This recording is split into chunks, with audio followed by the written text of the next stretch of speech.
Welcome to a special edition of True Crime Boss. We were sitting around tonight in the studio and some news out of Idaho and Latah County. There are 3 events happening tomorrow in the case against Bryan Kohberger. 2 of the sessions are going to be closed. 1 will be open to the public. I want to talk about what's happening there tomorrow and kind of just break down a little bit of why these sessions are closed and what's going to be heard. Some of this is going to sound a little redundant. Judge is going to be asked to reconsider the very motions related to the motion to dismiss the indictment that he's already ruled on. The defense attorneys are making accusations of a biased grand jury process, lack of sufficient evidence, admission of inadmissible evidence, and prosecutorial misconduct. Them's fighting words in our business, folks, let me tell you. So that particular proceeding is closed to the public. And you may ask yourself, why? We're going to watch this whole trial live. Why can't we see this part of the case? The reality is grand jury proceedings and any discussion about the grand jury testimony and the evidence that was considered by that grand jury is secret. It cannot be revealed publicly at this point. It can't be revealed to protect the sanctity of the grand jury process, also to protect the pretrial rights of Bryan Kohberger and his 4 victims. What's being claimed right now, essentially by Kohberger's attorneys, are the grand jury heard evidence that would otherwise be inadmissible at trial. They didn't hear enough evidence to approve these charges against Kohberger. The evidence that was presented in a biased fashion, and it was done with misconduct committed on the part of the prosecution. Now, we don't know what particular pieces of evidence the defense are talking about. Why don't we know that? Because these proceedings remain secret. Even the filings themselves, ladies and gentlemen, are filed under seal. What does that mean? Typically, when a legal document is filed, it's filed in the clerk's office, it's filed to the docket, and the media has access to it immediately. Most places you can pull it up online and look at the latest filing in a particular case. But when information that is secretive in nature, like grand jury proceedings, are discussed, the document is filed directly with the judge's chambers, and when it's taken into the clerk's office, some courthouses actually have a safe where sealed documents remain under seal and out of the eyes of the press and the public.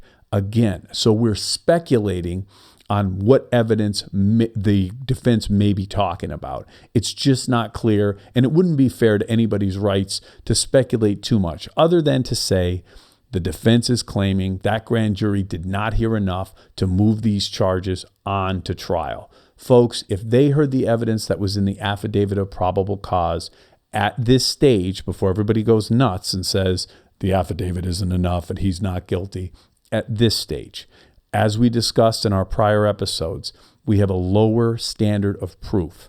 We have to show it's more likely than not Bryan Kohberger committed these killings. And with the evidence in the affidavit, folks, we certainly meet that burden. The defense is making this fight, and they're asking the judge to reconsider a ruling he already made. He's already said the defense's motions are out. He denied them. Why are we doing this again? Because in the legal process, you have the right to ask the court to reconsider their ruling, and that's exactly what's happening. It may appear redundant. It may appear unnecessary. It may even appear to some foolish, but that's the process, folks. And in a capital murder case, these processes are followed with surgical precision, and that's exactly what's happening here. So the proceeding itself is taking place in a closed session, no cameras, just the lawyers, just Mr. Kohberger, and only necessary personnel are allowed to hear what is presented about the grand jury. There's a second proceeding tomorrow related to these sealed documents. And what are we talking about with regard to sealed documents, and why are we revisiting whether or not documents should be sealed? Bryan Kohberger's attorneys filed motions last week that said, we were up against a deadline. In our haste, we agreed to seal certain motions that we filed in this case. We now want those motions unsealed. Folks, I don't know why a defense would want documents they agreed to seal unsealed.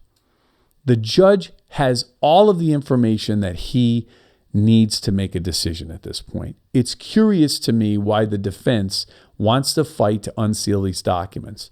I could tell you, and it's knowledgeable and professional speculation here with my experience, there's something in those documents they want out. There's something in those documents they think helps Bryan Kohberger, and they want the world to know. We may find that out. However, I'm going to make a prediction here. Judge is going to allow those documents to remain under seal. He's not going to unseal the documents. He's going to look at this and say, I have all the information I need. I'm the one who's making this decision. With all due respect to the public's right to know, I'm going to remain, these documents are going to remain sealed, and I'm going to make a decision here. What I know is the most important part of this aspect of the case at this point. I'm not going to risk creating any issue by unsealing these documents and basically cracking the sanctity of the grand jury proceedings. And then finally, folks, there's a public portion of tomorrow's hearing. And the public portion of tomorrow's hearing is a legal argument, not a factual argument, which is just lawyers arguing the law. And again, that particular argument is the lawyers are arguing again the standard that should have been applied to the grand jury's consideration of the evidence. And that argument will sound like lawyers arguing the law. They're not going to be getting too deep into the weeds or into the weeds at all about the facts and anything that isn't already public. And that particular argument, Judge, we've seen it before. He called those arguments interesting, but said he's powerless to change the standard that was applied in moving the grand jury indictment forward.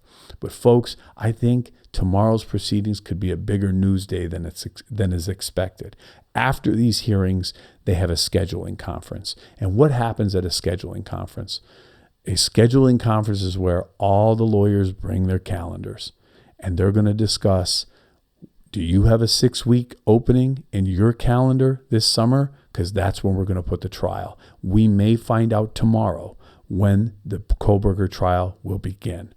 Or the courts can compare their calendars with the lawyers and issue a ruling later this week or early next week setting a trial date. It's potentially a big news day in the Kohberger case. We may learn when that court sets the time aside to impanel that jury and move forward to the trial of Bryan Kohberger. We're going to continue to watch this. We'll keep you updated. Thank you.